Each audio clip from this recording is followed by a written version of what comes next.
పదండి మనమందరం వాడు ఎంచిన ప్రదేశం నిలబడి గర్జిద్దాం మేమంతా సిద్ధం సిద్ధం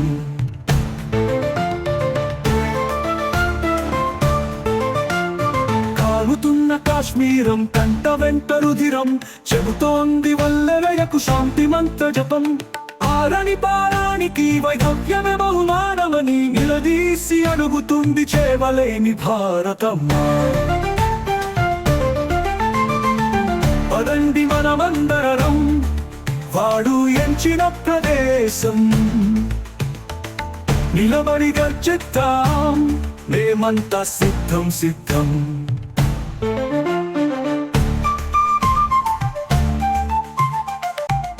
దాయాది తూటాలకి మా ప్రాణాలే బలి మన కత్తి పదునుకి వాడి తలతే గాలి క్షమాపణనే పదం కూడా క్షమించరాదంటుంది ఇంతకు మించిన అనుమతి ఇంకేముంది